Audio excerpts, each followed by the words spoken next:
12절로 21절까지 교독합니다. 솔로몬 12절로 21절까지입니다. 솔로몬이 여호와의 제단 앞에서 이스라엘의 모든 회중과 마주 서서 그의 손을 펴니라.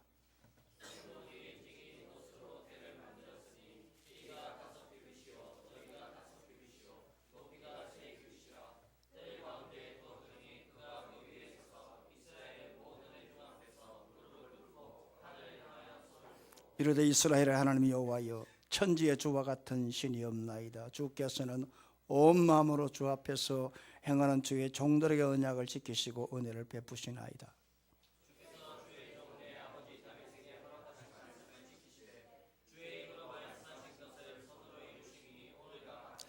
이스라엘 하나님 여호와여, 주께서 주의 종 내 아버지 다윗에게 말씀하시기를 내 자손이 그들의 행위를 삼가서 내가 내 앞에서 행한 것 같이 내 율법대로 행하기만 하면 내게로부터 나서 이스라엘 왕위에 앉을 사람이 내 앞에서 끊어지지 아니하리라 하셨사오니 이제 다윗을 위하여 그 허락하신 말씀을 지키시옵소서.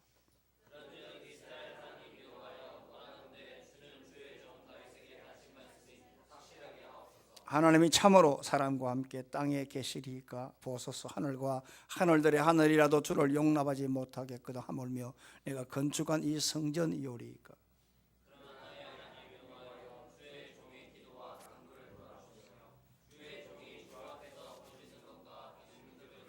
주께서 전에 말씀하시기를 내 이름을 거기에 두리라 하신 곳이 이 성전을 향하여 주의 눈이 주야로 보시오며 종이 이곳을 향하여 비는 기도를 들으시옵소서.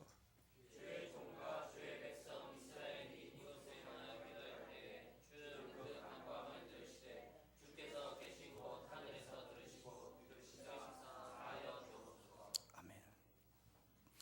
우리나라가 이전 1965년부터 지금의 베트남입니다만 옛날에 월남 용병으로 파병을 갔습니다.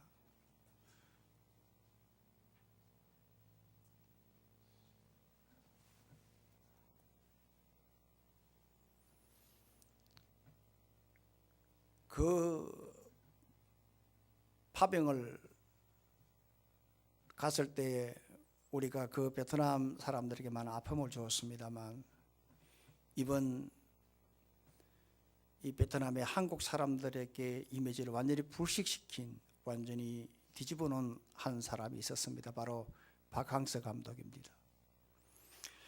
이번 1월 27일 날 우리 박 감독님께서 베트남 축구 대표팀을 이끌고 아시아 축구 연맹 23세 이하 대표팀의 감독으로서 이번에 대회에 참가해서 준우승을 했습니다.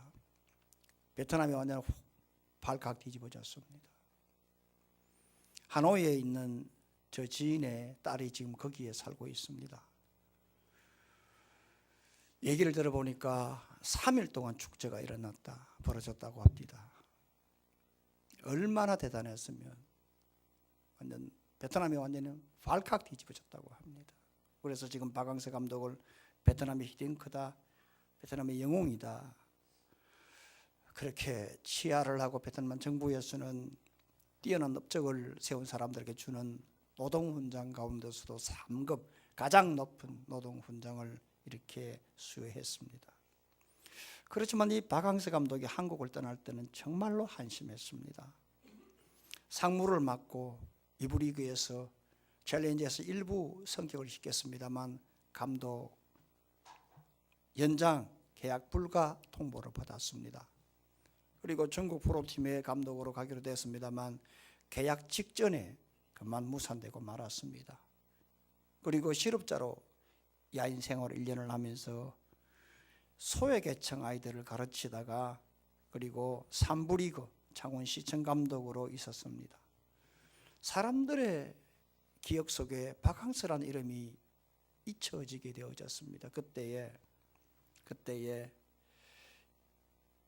박항서 감독이 자기 부인과 함께 기도하기 시작했습니다. 박항서 감독이 안수 집사입니다.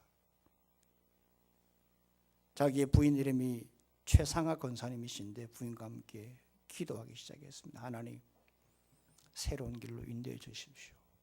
정말 간절하게 기도했다고 합니다. 기도하면서 하나님 새로운 곳으로 어디든지 가겠습니다. 기도하면서 난생 처음 이력서를 적어봤는데 베트남 축구협회에 영어로 이력서를 제출했다고 합니다. 영어로 된 이력서를 자신이 어떤 라이프 페이퍼를 이렇게 제출했다고 합니다.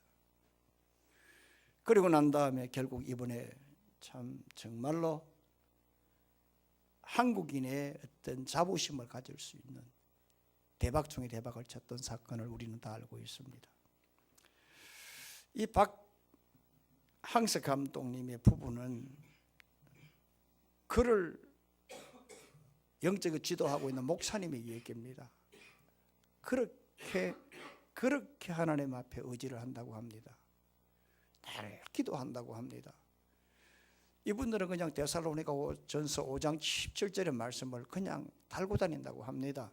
항상 기뻐하라, 쉬지 말고 기도하라, 범사에 감사하라. 이것이 그리스도 예수 안에서 너희를 향하신 하나님의 뜻이다라고 하는 이 말씀을 늘 입에 달고 다닌다고 합니다. 경남 FC를 맡을 때 홈 경기 때 박항서 감독은 항상 선수들을 끌고 한 10명 정도 끌고 같이 와서 예배를 드리면서 목사님께 안수 기도를 받고 거기서 간절하게 통성 기도를 한다고 합니다. 선수들과 함께 간절하게 통성 기도를 한다고 합니다. 그리고 말씀에 흠뻑 취해가지고 그렇게 시합을 나간다고 합니다. 그리고 원정을 갔을 때는 항상 교인들에게 자기 어떤 구역 식구들이나 수원 식구들에게 문자를 한다고 합니다. 항상 원정에 가면 2-3시간 전에 기도해 달라고 그렇게 한다고 합니다. 지금 베트남 하노이에 살고 있는데 제가 어떤 보도를 보니까 지금도 항상 예배 우선, 항상 교회 중심, 기도로 출발을 한다고 합니다. 그래서 그 기도가 뭐냐 하니까 하나님 제가 초심을 잃지 않도록 해달라고 그렇게 기도를 하면서 하루를 시작한다고 합니다. 그래서 지금 박 감독은 무슨 문제든지 간에 기도하면서 시작했고 기도하면서 하고 있고 기도로 마치고자 그가 하고 있기 때문에 앞으로도 하나님께서 자신을 붙잡아 주실 것이라 굳게 믿는 확신을 제가 말씀을 보았습니다. 지금 평창 동계올림픽이 지금 은혜 가운데 진행되고 있습니다. 이번에 남자 쇼트트랙에 1500m 금메달을 딴 임효준 씨의 이 친구의 이력도 남다르더라고요. 수술만 7번 했더라고요. 쇼트트랙 선수들에게는 사형선고나 마찬가지 치명적인 부상을 7번이나 당했고 치명적인 수술을 7번이나 했더라고요. 그럴 때마다 포기하고 싶은 때가 참 많았지만 간절하게 기도했다고 합니다. 하나님 고쳐주시면 하나님의 영광 돌려야 되겠다. 그렇게 기도를 하고 자기 교인들에게 자기 지인들, 부모님들, 구역 식구들, 온 목사님에게 간절하게 기도를 하고 목사님께 안수 기도도 받고 그렇게 선수촌에서도 간절하게 기도하면서 그렇게 시합에 임했다고 합니다. 이번에 금메달 따고 난 다음에 하나님께서 이때를 위해서 나를 고통 주었고 낫게 해주신 것 같아 고 하면서 이 모든 것이 하나님의 영광이다라고 하는 그러한 사인의 표시로 자신만의 표시로 오른손 검지를 하늘 향해서 돌렸다고 그렇게 얘기를 합니다. 지금 이 시간에도 여러분 강릉에 있는 그 선수촌, 강릉 선수촌 안에 종교센터가 있습니다. 기독교, 불교, 그 다음에 각종 종교들, 천주교 다 있습니다만 이 종교센터 가운데 기독센터에는 지금도 수많은 선수들, 수많은 감독들이 지금도 주일날 예배를 드리고 기도하고 있습니다. 아멘. 그리고 지금 시합을 나가는 이 선수들, 목사님들이 땀을 뻘뻘 흘리면서 안수기도 해주고 있습니다. 그리고 선수들이 간절하게 기도하고 있습니다. 왜 그럴까? 왜 그럴까? 기도만이 모든 문제 열쇠이기 때문에, 기도하면 하나님이 은혜를 주시기 때문에, 기도하면 안 될 것을 되게 도록 하시는 하나님 능력이 있기 때문에 감독들이나 선수들이나 목사님이나 거기에 있는 모든 부모님들, 지인들, 모든 그런 관중들이 같이 기도하고 있다는 거죠. 여러분, 4월이 되면 이번 2월 4일이 입춘입니다. 입춘인데 입춘이 되게 되면 집집마다 입춘대길 건양다갱이라고 하는 한문으로 된 한지에 한문으로 된 것을 붙입니다. 입춘대길 건양다갱이란 말이 무슨 말이냐 하면 봄이 되니 크게 길하고 경사스러운 일이 많이 생기기를 기원한다 라는 뜻이 바로 입춘대길 건양다갱입니다. 봄 되면 다 사람들이 잘 되기를 바라고 축복의 문이 활짝 열리기 희망하고 있습니다. 그러나 인간이 아무리 복을 받으려고 해도 인간이 하늘의 문을 열 수 있는 것이 아니라 하늘에 계신 하나님께서 축복의 문을 열어주셔야 그게 가능한 것입니다. 하늘의 복은 인간이 길을 써서 여는 것이 아니라 하나님께서 열어주셔야 된다는 것입니다. 하늘의 축복 창구는 하늘의 보물 창고는 축복의 복은 바로 하나님이 열어주셔야 되는 것인데 그것을 열 수 있는 방법은 바로 기도밖에 없는 것입니다. 왜냐하면 우리가 예배를 드린다, 예배가 배력합니다. 이게 바로 엎드리다, 경배하다, 바로 이것이 바로 똑같은 뜻인데요. 이게 바로 축복한다, 예배가 배력하다, 마찬가지로 경배한다, 예배가 축복이다. 이듯이 기도도 역시 배력합니다. 기도 역시도 무릎을 꿇다, 경배하다, 간구하다, 부르짖다 라는 뜻입니다. 이건 역시 축복입니다. 따라서 예배를 드리면 하나님께서 경배하는 자에게 복을 내려주시는 것처럼 기도하고 무릎을 꿇고 하나님 앞에 경배하고 찬양하며 울부짖고 기도할 때에 하늘의 문을 열고 하나님의 복을 내려주시는 것입니다. 그러므로 예배가 축복이듯이 기도 역시도 축복입니다.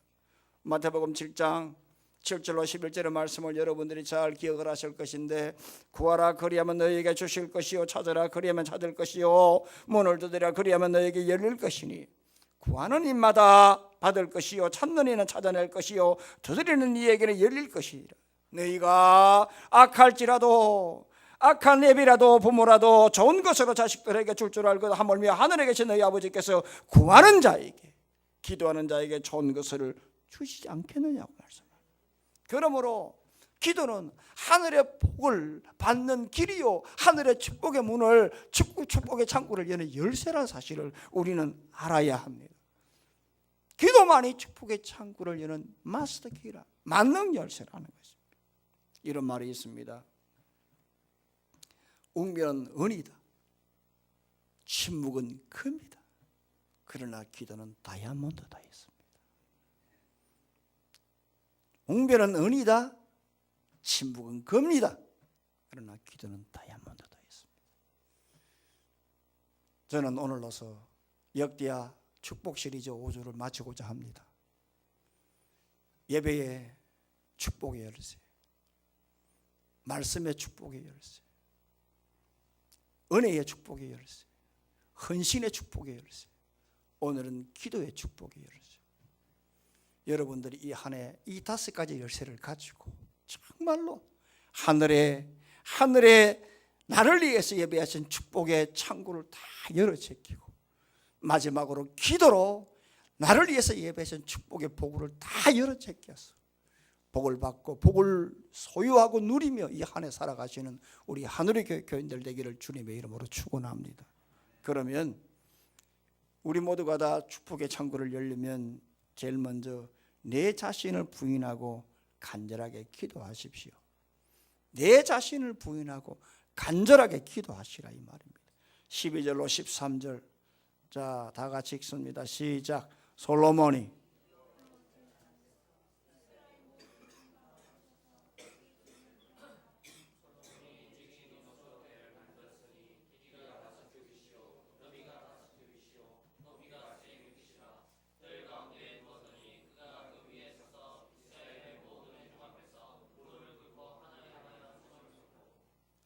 지난주를 보면 제가 은혜의 선순환이 축복의 비결이 되어 있습니다. 은혜의 선순환이 드디어 법궤를 다윗성에서 예루살렘 성전으로 이제 옮길 때에 그때 이전에는 수레로 옮겼습니다만 이제는 제사장들의 어깨에 메고 6걸음을 떼고 한 번 제사를 드리고 또 6걸음을 떼고 또 한 번 제사를 드리고, 그래서 제사가 수없는 수많은 제사를 드렸다고 했습니다. 이것은 뭐냐 하면 하나님께서 법궤를 옮길 수 있도록 성전을 건축하고 보호해 주시고 인도하시고 이 법궤를 옮길 수 있도록 이 은혜 주신 이 은혜가 너무 감사해서 6번 6걸음을 옮길 때마다 하나님 앞에 제사를 드렸다고 했습니다. 그 제사는 헌신이라고 했습니다. 이렇게 육보일제 이렇게 예배를 드리며 나갈 때 하나님께서 크게 복을 주셨다고 했습니다. 이게 바로 은혜의 선순환입니다. 그리고 난 다음에 드디어 법궤가 이제는 예루살렘 성전에 도착했을 때에 모든 악기를 동원하고 모든 악사들이 악기를 가지고 찬양할 때에 그 가운데에 하나님께서 그 찬양을 받으시고 그 하나님의 성전에, 예루살렘 성전에, 솔로몬의 성전에 여호와의 구름이 가득했다고 했습니다. 찬양은 헌신입니다. 찬양은 예배입니다. 하나님께서 예배를 받으시고 찬양을 받아 이 헌신을 받으시고 하나님께서 은혜를 주셨다. 이것이 바로 은혜의 선순환이라고 했습니다. 이렇게 해서 드디어 하나님의 법궤가 예루살렘 성전에 이제는 임하게 되어졌습니다. 그래서 6장 11절 말씀 보게 되면 언약을 넣은 궤를 하나님의 성전 중심에 궤를 두었다라고 했습니다. 여기 보면 성전에서 중요한 세 가지를 여러분들이 아셔야 되는데, 하나는 번제단이요, 하나는 향단이요, 하나는 법궤입니다. 이 세 가지가 굉장히 중요합니다. 기억을 하십시오. 얼마만큼 기억이 될지 모르겠습니다만 번제단은 뭐냐? 하나님 앞에 바로 놋제단입니다. 밖에 있는 겁니다. 이거 바로 십자가를 예표하는 겁니다. 그리고 향단이 있습니다. 향단은 기도단입니다. 그 다음에 법궤입니다. 지성소의 법궤입니다. 그러니까 십자가의 은혜를 체험하고요, 그 다음에 향단 기도하면서 말씀 앞으로 갈 때에 그때 하늘에 하나님께서 은혜를 주시게 되어 있습니다. 이게 바로 신약입니다. 그리고 구약의 성전의 개념과 신약의 예수 그리스도에 대한 하나님의 은혜가 그대로 똑같이 이어지는 것입니다. 이렇게 해서 성전 가장 중심에 제일 깊숙한 곳에 지성소에 법궤를 두었다고 했습니다. 그리고 난 다음에 12절 오늘 본문을 보게 되면 드디어 솔로몬이 여호와의 제단 앞에서라고 했습니다. 이 제단은 뭡니까? 놋으로 만든 밖에 있는 놋제단입니다. 이 지금 놋제단 앞에서 제사 드리는 곳입니다. 지금 현재로 솔로몬이 이스라엘 모든 회중과 마주서서 그의 손을 폈다라고 했습니다. 손을 폈다, 이 말은 뭡니까? 굴복한다는 뜻입니다. 내가 아니다는 얘기입니다. 자신을 부인하는 신앙 태도입니다. 그런데 13절 말씀 보게 되면 손만 들어도 자신을 부인하는 것인데, 손만 들어도 자신을 이렇게 무릎을 꿇는 것인데, 지금 보게 되면 뭐라고 하느냐? 13절 보면 모든 회중 앞에서 솔로몬 그가 그 위에 서서 번제단 위에 서서 이스라엘의 모든 회중 앞에서 무릎을 꿇고 하늘을 향하여 손을 폈다라고 했습니다. 손만 펴도 자신을 부인하는 것인데, 지금 솔로몬은 뭐냐? 회중 앞에 무릎을 꿇고 하늘을 향하여 손을 들었다. 이거는 완전하게 자신을 포기했다는 겁니다. 완전하게 자신을 부인했다는 겁니다. 자기 자신 아무리 왕이요, 자기의 힘으로 성전을 지었다 할지라도 이 성전의 주인은 하나님이다. 이 하늘에 하나님이 계신 이 성전 앞에서는 나는 아무것도 아니야, 나는 오직 하나님만 의지하겠다는 하나님의 신앙의 태도입니다. 내가 아무리 잘났고 내가 아무리 젊었고 내가 아무리 능력이 있고 내가 아무리 화려한 성전을 지었다 할지라도 성전의 중심은 하나님이라고 하는, 교회 중심은 하나님이라고 하는, 내가 아무리 목사여 내가 아무리 여기에 중직자라 할지라도 이 성전의 주인은, 이 교회주는 주 예수 그리스도다. 주 예수 그리스도 나의 나담을 나타낼 수가 없다는 것이 바로 솔로몬의 신앙 고백이었고, 이 모습이 바로 신앙의 태도였습니다. 여러분, 이렇게 자신을 낮추고 기도하자 어떤 역사가 있은 줄 아십니까? 7장 1절로 3절 말씀을 보십시오. 한번 보십시오. 솔로몬이 기도를 마침에 7장 1절로 보십시오. 시간 관계상 다 보지 못했어요.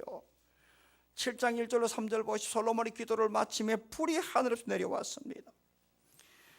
그 불이 번제물과 제단 위에 있는 번제물입니다. 제물대로 완전히 살라버리고 여호와의 영광이 성전에 가득했고, 그 다음 여호와의 영광이 여호와의 전에 이 성전에 가득함으로 제사장들이 여호와의 전으로 능히 들어가지 못하였고, 3절 이스라엘 모든 자손은 회중 앞에 기도하면서 같이 기도했던 그 회중들은 풀이 내리는 것과 여호와의 영광의 성전에 있는 것을 보고 돌을 깐 땅에 엎드려 경배하며 여호와께 감사하며 선하시도다, 그의 인자심이 영원하도다 하시니라 했어요. 하나님의 영광이 임하니까 온 회중들이 같이 찬양하는 거예요. 이렇게 솔로몬이 엎드리며 그들 앞에 기도의 롤모델이 되고 라고 하니까 하나님이 이스라엘에게 복을 내려주신 거예요. 이게 바로 역대하의 여러분 내용이에요. 여러분, 그러므로 여러분들, 내가 하나님 앞에 복을 받으려고 하면 그저 복을 따를 것이 아니라 먼저 나의 나됨이 하나님께 있음을 알고 나 자체를 낮추시기를 주의 이름으로 부탁합니다. 교회 앞에서 나의 나됨을 내세울 필요도 없고 나의 나됨을 이야기할 것도 없어요. 오직 하나님의 은혜라고 하는 거예요. 교회 주신 예수 그리스도가 하나님이라고 하는 거. 그 앞에 절절매매서 솔로몬처럼 오늘 내 자신의 손을 들고 그리고 이 머리를 내 무릎 사이에 꿇고 그리고 거기 안에 처박고 하나님 앞에 하나님이여 나의 나됨이 내가 아니라 하나님이라고 간절하게 기도하며 사실 부인하며 기도할 때에 거기에 성령의 역사가 나타나는 거예요. 우리가 잘 아는 엘리야를 한번 보십시오. 엘리야가 이스라엘 땅 3년간 땅에 비가 오지 않을 때에 그가 어떻게 했을까? 그는 모든 사람과 짐승이 기갈로 굶어 죽고 난리가 났을 때에 그런 차제에 앞가이 세바른 수많은 선지자들을 죽일 때에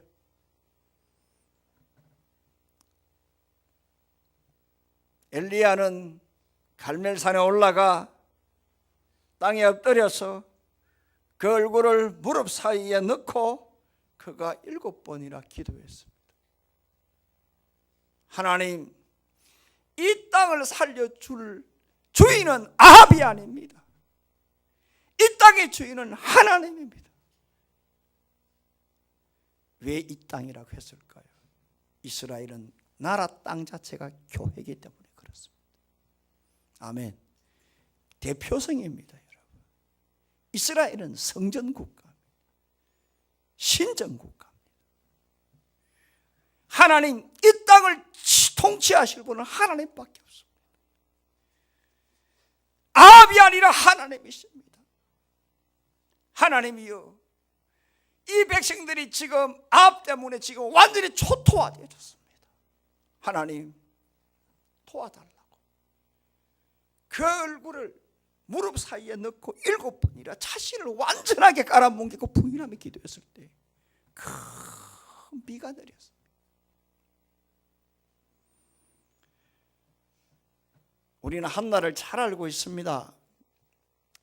한나가 자식이 없어서 마음이 너무 괴로워서 그가 기도할 때 어떻게 기도했을까?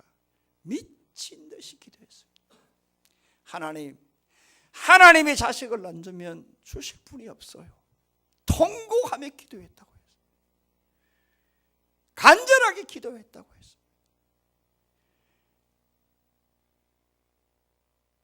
하나님이 주셔야 될 수 있다는 간절하게 기도했을 때에 하나님께서 한나를 생각하사 했어요.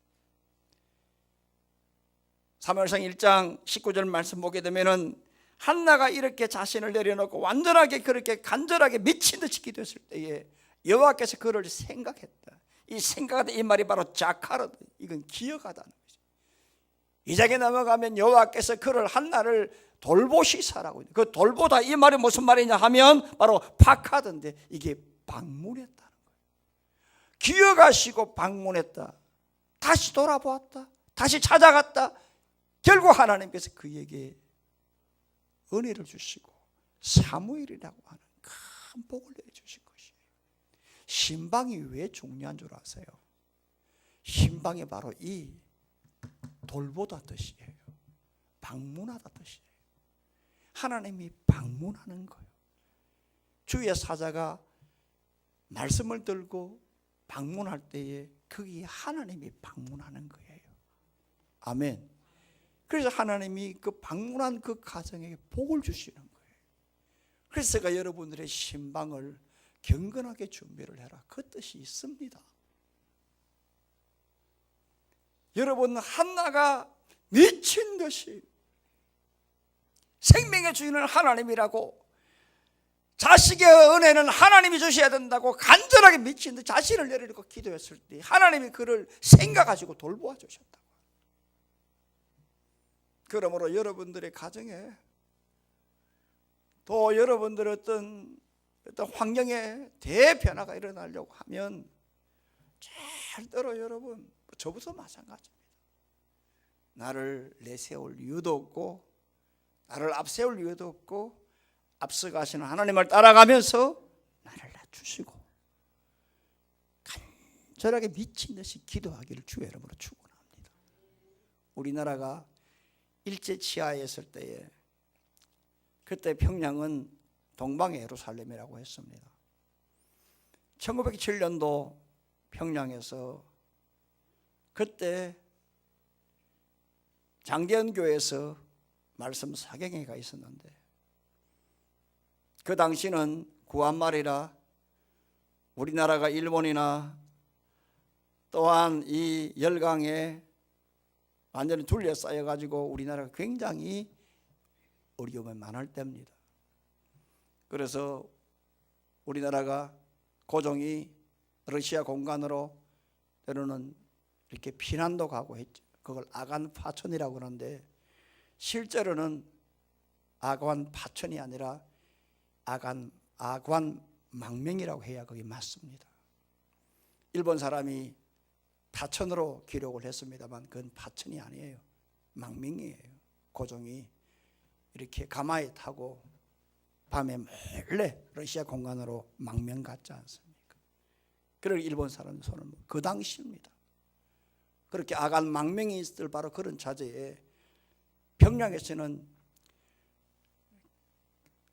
복음에 불이 막 붙어가지고요, 그 당시에 연합 사경에 1,500명이 모였습니다. 평양 사람들, 저 선친도다 이북에서 참 고향입니다만 신앙 뜨겁습니다. 대단합니다. 그런데 일주일이 지나도 그 뜨거운 사람들이 뜨거움이 폭발하지 않습니다. 냉랭합니다. 그러니까 목사님들, 그 다음 장로님들이 이게 왜 이럴까라고 했는데, 그때의 그 당시에 길선주 장로님, 나중에 목사가 됐습니다만 길선주 장로님이 새벽에 주님 앞에 완전하게 통회자복을 합니다. 하나님, 내가 아간 같은 놈입니다. 내가 아간 같은 놈입니다. 아니, 나는 아간입니다. 내 친구가 죽을 때에 돈 100환을 이렇게 보관을 시켜서 그거를 좀 운영하라고 했는데, 나는 그 친구의 미망인 부인 몰래 내가 그걸 떼먹었습니다. 하나님, 내가 사기꾼이요, 내가 아간입니다라고 통회자복을 했어요.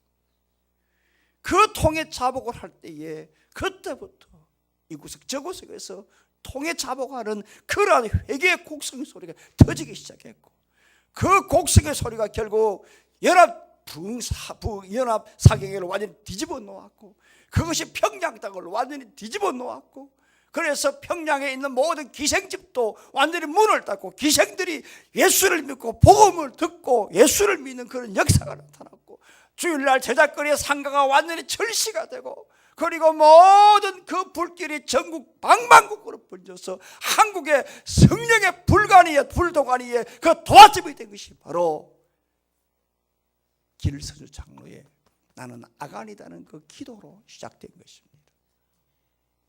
여러분, 성령의 불을 받고 은혜를 받고 복을 받으려고 하면 어떤 경우든지 간에 여러분, 나 자신을 드러내서는 안 됩니다. 축복해 주는 하나님이다, 내가 하늘의 문을 열려되는 것이 아니라 하나님이 열어주셔야 된다는 걸 알고 나를 부인하고 간절하게 기도할 때 그런 역사가 나타나는 것입니다. 이런 은혜가 있기를 주의 이름으로 축원합니다. 또 한 가지는 전적으로 하나님의 언약 약속을 믿고 기도해야 한다는 것입니다. 14절로 15절을 한번 다 같이 읽습니다. 14절 15절입니다. 시작.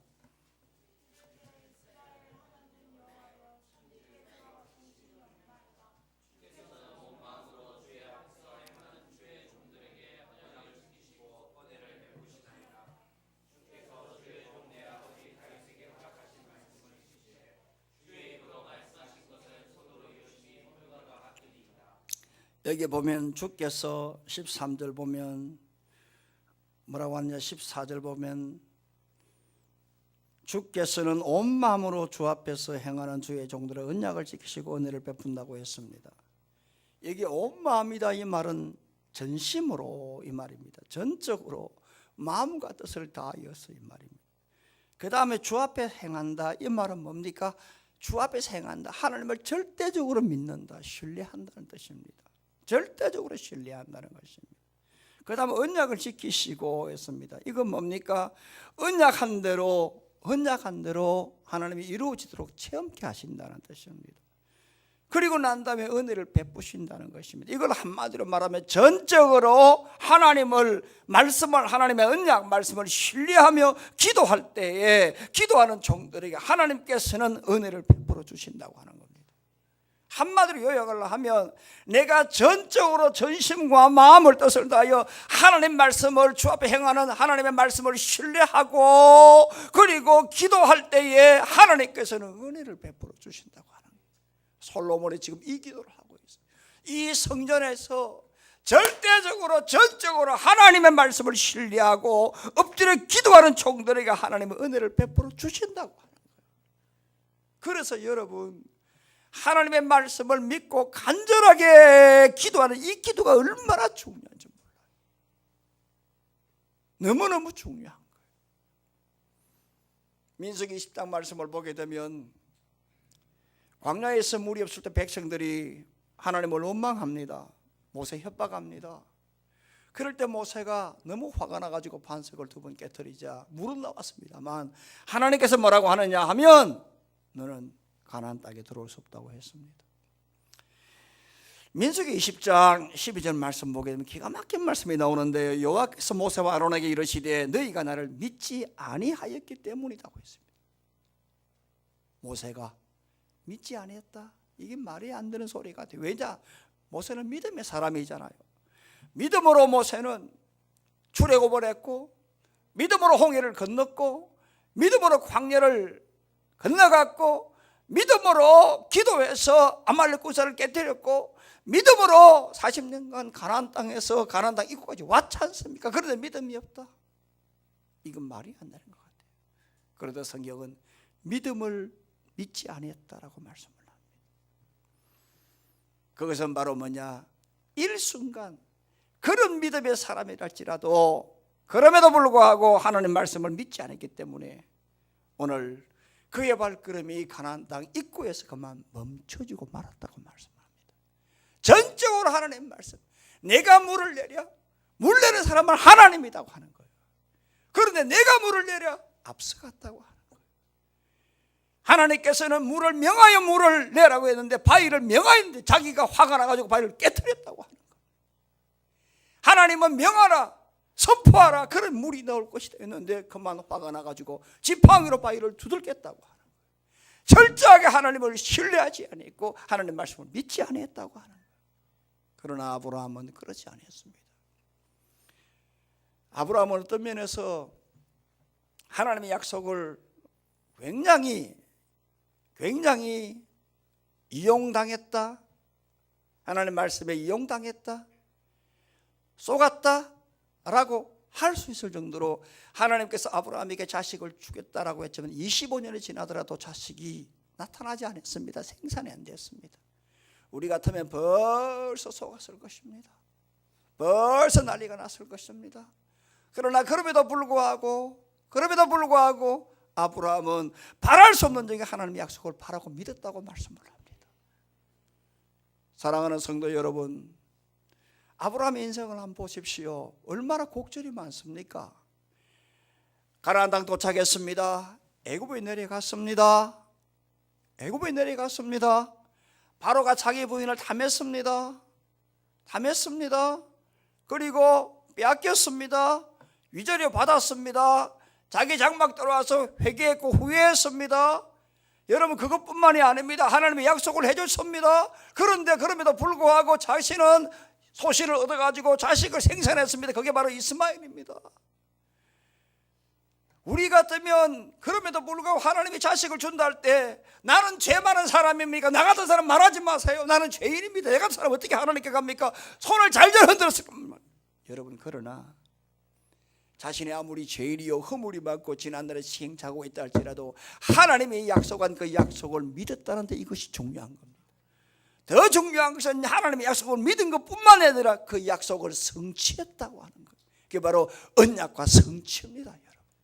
그러니까 얼마나 어떤 사람이 복을 받느냐면 철저하게 하나님의 말씀을 신뢰하고 그리고 그 언약을 믿고 하나님 앞에 간절하게 기도하는 사람. 이것이 여러분 축복의 비결입니다, 여러분. 이것이 바로 여러분 하늘의 창구를 열 수 있는 축복의 열쇠를 쥔 사람이라니까요. 곽선희 목사님이 지금은 은퇴를 했습니다만 우리 시대에 있는 목사들 가운데는 정말 많은 영향을 준 목사님입니다. 영향력을 끼친 목사님이십니다. 곽선희 목사님은 황해도 선천 출신인데 김익도 목사님의 고향도 황해도 선천입니다. 곽선희 목사님의 조부는 황해도에서 만석군이었습니다. 곽 목사님의 할아버지를 통해서 장학금 혜택을 받지 않은 그러한 신학생이 없다 할 정도로 굉장히 많은 돈을 가졌고 많은 기부를 하셨던 어른이셨습니다. 그런데 해방이 되고 난 다음에 공산당이 북한을 점령했을 때 세상이 바뀌고 말았습니다. 지주들 다 죽였습니다. 곽선희 목사님 아버님도 아들 곽선희가 보는 눈앞에서 죽창으로 찔려 죽었습니다. 그리고 소년 곽선희는 탄광에 잡혀갔습니다. 거기서 도망쳐 내려왔습니다. 얼마나 외로웠겠습니까? 얼마나 힘들었겠습니까? 얼마나 고통스러웠겠습니까? 그러나 곽선희 목사님의 간증이 있습니다. 내가 그 어린 나이에 도망쳐 내려올 때 내 어머니가 나에게 물려준 딱 한 가지 귀한 선물이 있었다. 그건 바로 성경 말씀이었다. 빌립보서 4장 13절 말씀, 내게 능력 주시는 자 안에서 내가 모든 것을 할 수 있느니라. 내게 능력 주시는 자 안에서 내가 모든 걸 할 수 있느니라. 이 말씀을 철저하게 믿고 간절하게 기도하면서 내려왔다. 아멘. 이것이 오늘의 나를 만들었다고 했습니다. 오늘의 내가 있게 된 그 동기가 하나님의 말씀이라고 했어요. 나의 어머니가 나에게 암송시키 준 이 빌립보 4장 13절, 내게 능력 주시는 자는 내가 모든 걸 할 수 있다라고 하는 이 하나님의 말씀, 이 말씀을 철저하게 붙들고 기도하면서 내려왔을 때 하나님이 그 인생에 기름진 복을 주신다고 했습니다. 이런 은혜가 있기를 주의 이름으로 축원합니다. 마지막 하나는 교회에서 기도하십시오. 교회에서 기도하십시오. 교회에서 기도하십시오. 첫째는 자신을 부인하면서 기도하고, 그 다음에 둘째는 전적으로 하나님의 말씀을 붙들고 믿고 기도하라고 했습니다. 마지막은 뭐예요? 교회에서 성전에서 기도하세요. 여러분 놀랍습니다. 성전은 여러분 심장입니다. 심장입니다. 19절로 20절 말씀하면 다 같이 읽습니다. 시작. 그러나 나의 하나님 여호와여,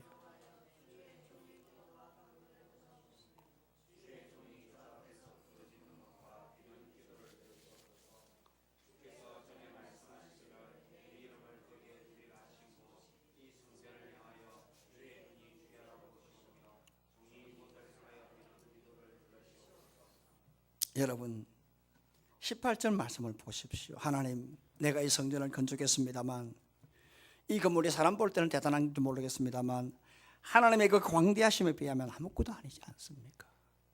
그러면서 19절 그러나 반전을 하고 있어요. 그러나 하나님, 오늘 이 성전을 통하여 주의 종의 기도와 간구를 돌아보시며 이 성전을 통해 하나님께 나아가고 이 성전을 통하여 기도의 처소로 삼는 사람이라면 하나님이여 부러지는 것과 비는 것을 하나님 들어달라고 기도하고 있어요. 20절에 이 성전은 하나님의 이름과 그리고 하나님의 눈이 주야로 꽂혀 있는 곳이고 하나님의 마음이 있는 곳이기 때문에 이 성전을 향해 기도하는 이 기도를 들어달라고 기도하고 있어요. 20절 말씀하고 21절에 말하고 이곳을 향하여 오늘 주의 종과 주의 온 이스라엘 백성들이 성전을 향해 기도할 때에 그 간구함을 들어주시고 그도 하늘에서 들으시사 강조 연기잖아요. 꼭 들어달라고 기도하고 어디에서? 성전에서, 교회에서. 그래서 여러분 22절로 40절까지를 제가 요약해 드리겠는데 7가지가 있어요. 22절부터 보세요. 여러분 한번 성경을 보십시오. 오늘 여러분 뭐 누구든지 간에 이웃에게 범죄함으로 하나님 앞에서 이웃에 범죄할지라도 성전에 와서 맹세하면 하나님이여 이걸 용서해 달라고 기도하고 있어요. 그 다음 24절 말씀 보십시오. 오늘 주께 범죄해서 적국 앞에 패하게 되므로 전쟁에서 패배할 때 회개하면서 주 앞에 돌아와 기도하면 하나님 들어달라고 기도하고 있어요. 26절 세 번째 뭐라고? 범죄해서 하늘에 닫히고 비가 내리지 않고 오늘 하늘 생활에 어려움이 있을 때에 이곳을 향하여 성전을 기도하면 하나님께서 27절에 비를 내려달라고 기도하고 있어요. 26절 만일 이 땅에 기근 전염병 곡식 시르거나 깐부기가 날 때에 황충이 있고 마뚜기가 설칠 때에 오늘 하늘 생활에 어렵고 사업이 어렵을 때에 하나님이여 29절에 이 성전을 향하여 기도를 하면 하나님이여 회복해달라고 기도하고 있어요. 여러분 32절 말씀 보십시오. 이스라엘에 속하지 않은 이방인들조차도 어떤 사람이든지 간에 이 성전을 기도하면 하나님이여 기도에 응답해 달라고 기도하고 있어요. 34절 적국과 더불어 싸울 때에 전쟁할 때입니다. 삶의 터전에 전쟁할 때에 하나님이여 이 성전에서 오늘 기도하면 36절 35절 기도와 간구를 들으시고 그들의 일을 생업을 돌봐달라고 기도하고 있어요. 여러분 38절 자기들을 사로잡은 적국 내가 만약에 포로가 되어도 그 땅에 이방 땅에서도 성전을 향하여 내 마음이 성전을 기도하면 그 기도를 들어달라고 기도하고 있어요.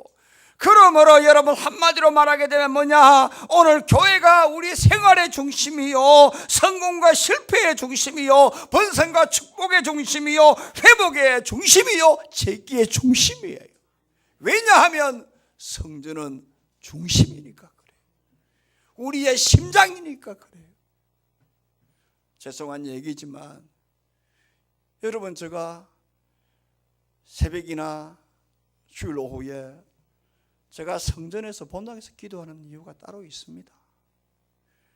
여기가 심장이기 때문에 그렇습니다. 우리는 교회는 예배당이라는 거예요. 우리는 교회요, 우리는 공동체요, 이는 건물이에요. 그러나 저는 건물의 개념 이전에 오늘 하나님의 성전의 중심을 가지고 이 중심에서 심장에서 기도하는 거예요. 심장이 튼튼해야 각 모세혈관 피가 팍팍팍팍팍 막 쏟아지는 거예요. 여기가 활성화되어야 삶의 모든 처소가 활성화되는 거예요. 이 예배당이 이 주의 성전이 힘이 있고 피가 콸콸콸 넘쳐야 온 성도들 가정 자라서 온전히 복을 받는 거예요. 그러므로 여러분 어디서 기도하느냐? 교회에서 기도하는 거예요. 교회는 심장이에요. 우리의 생활, 우리의 어떤 건강, 우리의 가정, 우리의 모든 부분의 그 심장, 핵심, 중심이 성전이 있다고 하네요. 사랑하는 성도 여러분, 저는 오늘 여러분들에게 교회가 오늘 얼마나 중요한가, 성전이 지금 얼마나 중요한가 솔로몬의 말씀을 대언하고 지금 있습니다. 교회에서 기도하기를 주의 이름으로 축원합니다. 어떻게 하든지 교회에서 기도하십시오. 제가 이 본문을 보면서 열왕기상 8장과 이번 주는 여러분 설이었잖아요. 예. 그러니까 금요일이 설이니까 제가 설교 준비하는 날이니까 저는 월요일부터 보고 또 보고 또 보고, 예. 수요일날 큰아들이 부산에 온다니까 픽업해야 되죠. 수요일날 어떻게 하겠어요? 목요일은 또 아들이 와 있으니까 또 어떻게 하겠어요? 금요일은 또 간다고 하니까 또 어떻게 하겠어요? 새벽기도 마치고 또 갔다 와서 저녁에 계속 한 주가 설이 끼어 있으니까 사람 잡더라고요. 저 같은 입장에서. 사랑하는 성도 여러분, 교회가 너무 중요한 걸 아시길 주의 이름으로 축원합니다. 제가 한 가지 이야기하기, 이만수 아시죠? 이만수, 삼성. 이 양반이 참 재미있는 간증을 했어요. 자기가 옛날 삼성 라이온스 있을 때요. 그때만 하더라도 프로야구가 지금처럼 뭐 A급 호텔 원정 오면 그 자지 안 했어요. 부산에 원정 오면 원정팀은 요즘은 동네 허심청 관광호텔, 농심호텔이에요. 거기서 자요. 별 5개짜리인데. 옛날에는 별 3개짜리 호텔에서 잤거든요. 옛날에는요. 그러면 삼성이 부산 내려오면 자기 전용 숙소가 서면에 있는 호텔이었어요. 그러면 이만수는 항상 어딜 가느냐 하면 부전교회 가요. 부전교회 가서 예배 드리고 가요. 가면 아이들 사인해달라고 난리를 쳐요. 이만수가 재미있는 친구인데요. 예배 마치고 한 명의 목사님 찾아가서 목사님 기도해 주십시오. 아멘. 기도해 달라고. 우리나라 야구의 대스타가 기도해 달라고 하니까 그 원로 목사님이 어떻게 하겠어요? 간절하게 기도해. 그런데 안수기도 받을 때마다 홈런을 쳤어요. 그런 재미가 있어가지고 계속 하나님 기도해 달라고. 그가 이런 말을 합니다. 주일날 예배 드리면서 기도하는 게 최고의 은혜다고 하는 거예요. 이만수의 얘기입니다. 시합이 있는 선수입니다. 주일날 얼마나 중요한. 사랑하는 성도 여러분, 명심보감에 부기는 제천이다 말이 있잖아요. 부하기는 제천 하늘에 있다. 하늘에 별이 있고 달이 있고 해가 있는 것이 아니라 저 하늘에 부기가 있다고 하는 거예요. 그런데 문제는 인간이 저걸 열려고 하는데 안 된다고 하는, 하나님이 열어주셔야 된다고 하는 거예요. 부기가 하늘에 있는데 그걸 열려고 하면 오늘 우리가 기도를 해야 하나님이 열어주신다고 하는 거예요. 그래서 예레미야 33장에 부르짖으라고 하잖아요. 부르짖으라고. 그럼 내가 알지 못하는 것을 내가 내게 보여주리고 가르쳐주고 열게 해줄 것이다. 그렇습니다. 여러분, 웅변은 은이라고 했죠. 침묵은 금이라고 했죠. 기도는 다이아몬드입니다. 여러분. 그래서 존 웨슬리는 기도 시간은 하나님의 축복을 받는 시간이라고 했습니다. 이 한 해 기도하시기를 주의 이름으로 부탁합니다. 기도하십시오. 정말 오른손에 기도의 열쇠를 쥐고 한 해를 살아가십시오. 이 기도의 열쇠를 하늘의 창구를 열어 채기는 한 해가 되기를 주의 이름으로 부탁합니다. 여러분. 그래서 여러분들이 전적으로 하나님의 약속을 붙들고 언약을 믿고 그리고 내 자신을 낮추고 교회에서 기도해서 하나님이 나에게 약속하신 이 축복의 창구를 다 열어 제껴서 이 한 해 복을 누리며 살아가는 이 귀한 풍성한 한 해가 되기를 예수님의 이름으로 축원합니다. 살아계신 하나님 아버지, 은혜와 사랑 감사합니다. 지난 5주간 우리에게 축복의 열쇠를 역대하 말씀을 통하여 열어주시고 하나님 은혜 주셨다고 오늘 이렇게 기도가 축복의 열쇠임을 말씀하여 주심을 감사합니다. 웅변은 은이요 침묵은 금이요 기도는 다이아몬드라고 했습니다. 기도만이 하늘의 축복 창문을 여는 열쇠라고 했습니다. 사람이 열 수 있는 것이 아니라 오늘 하나님께서 열어주셔야만 되기 때문에 기도하기를 원합니다. 이 한 해 아버지 오른손에 기도의 열쇠를 들고 내 자신을 부인하고 전적으로 하나님의 약속을 믿고 교회에서 기도하여서 하나님이 나에게 허락하신 이 축복의 창고를 오늘 하나님이 나에게 지어주신 이 열쇠를 다 열어 제껴서 하나님 만복을 받고 누리며 감사하며 찬양하며 이 한 해 행복하고 풍성한 한 해가 될 수 있도록 우리 모든 성도들에게 기도하게 하시고 기도를 통하여 크게 축복하여 주옵소서. 예수님 거룩하신 이름으로 감사하며 간절히 축복하며 기도합나이다.